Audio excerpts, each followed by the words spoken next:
아즈마 시니치로가 5살의 나이에 할머니의 임종을 눈앞에서 지켜보게 된 일은 자신의 깊은 곳에 있던 열망을 끄집어낸 사건이었다. 할머니의 사망 후 어려서부터 그는 조그마한 동물들과 곤충들을 괴롭히면서 죽어가는 모습을 지켜보았다. 처음엔 그것들이 돌아가신 자신의 할머니 곁으로 갔을까 궁금하기도 했지만 시니치로는 이내 순전히 그런 과정 자체만을 즐기게 되었다. 하지만 그는 조금씩 나이가 들면서 이러한 소박한 즐거움에서 벗어나 자신의 동족인 인간을 처형하고 싶은 갈망에 사로잡혀가고 있었다. 중학생이 되면서 신체적 능력이 충분히 좋아지자 아즈마 시니치로는 결단을 내렸다. 그래, 이젠 내가 처리할 수 있는 사람들한테 해보자. 어느 날 학교 수업을 마치고 귀가하던 도중 시니치로는 자신의 앞에 중학생 여자애 2명이 걸어가고 있는 것을 발견했다. 그는 가방 안에서 준비했던 망치를 꺼내어 여학생들의 머리를 차례로 가격했다. 소녀들은 갑작스런 공격에 비명을 지를 새도 없이 고꾸라졌고 이를 지켜보는 시니치로는 생전 처음으로 커다란 희열을 느꼈다. 그러다 주변에 인기척 같은 것이 느껴져 황급히 그는 집으로 귀가하였다. 시니치로는 자신의 희생자들이 사망했을 것이라고 생각했지만 별다른 소식은 들리지 않았다.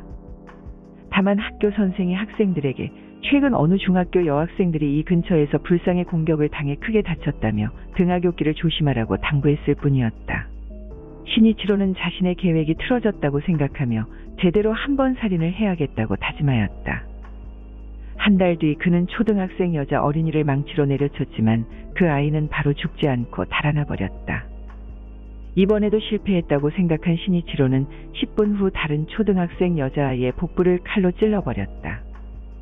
자신의 칼에 찔린 아이가 죽어가는 모습을 지켜보고 싶었지만 이번에도 주택가에서 시간을 끄는 것이 내키지 않아 그는 얼마 후 집으로 돌아와야만 했다. 시니치로는 칼에 찔린 아이는 결국 죽었을 것이라고 생각했지만 이 소녀는 다행히 치료를 받고 회복되었다. 오히려 그에게 머리를 맞고 도망갔던 어린이가 뇌손상으로 일주일 만에 사망하고 말았다. 아무튼 아직까지도 확실하게 살인을 경험해보지 못한 아즈마 시니치로는 보다 완전한 살해 대상을 고민하다가 동생의 친구인 초등학교 5학년생 하세준을 다음 목표로 삼았다. 거북이를 좋아했던 하세준에게 시니치로는 동네 뒷산에 거북이가 있다고 속여 그를 인적이 없는 곳으로 유인했다. 그리고 그는 거칠게 저항하는 하세준을 교살하는데 힘겹게 성공한다. 시니치로는 이 순간에서야 자신이 갈망했던 끝모를 만족감을 느낄 수 있었다. 다음 날 그는 살해 현장을 다시 찾아와 시신의 목을 잘랐고 그 절단한 머리를 연못가에 숨겨두었다가 그 다음 날에는 다시 자신의 집에까지 가지고 온다. 아즈마 시니치로는 집에 가져온 시신의 머리를 물로 씻은 후에 어느 중학교 정문 앞에 그것을 놓았고 그 입에 준비한 한 장의 종이를 물렸다. 그 종이에는 빨간 글씨로 아래와 같은 내용이 적혀 있었다. 자, 게임이 시작됐다. 우둔한 경찰 제군이여, 나를 한번 저지해 보시게. 나는 살인이 즐거워서 견딜 수가 없어. 사람이 죽는 걸 보고 싶어 죽겠어. 더러운 채소 같은 인간들에게 죽음의 제재를, 단연간에 걸친 원한의 유혈의 심판을. 학교 도살자인 사카키바라.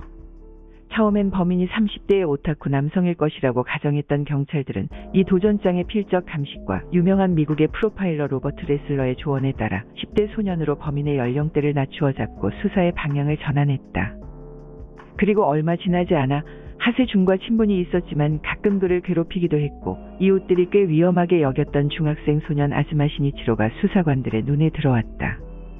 문제의 도전장 글씨와 시니치로의 필적이 비슷하다는 사실 외에 확실한 물증은 이때까지 없었지만 경찰의 임의동행 요구에 초범이었던 시니치로는 겁에 질려 눈물을 흘리며 순순히 범행을 자백했다. 흉악한 범죄를 저질렀지만 일종의 촉법소년이었던 시니치로는 의료소년원에서 보호치료를 받는 것으로 관대한 처벌을 받는 데 그친다.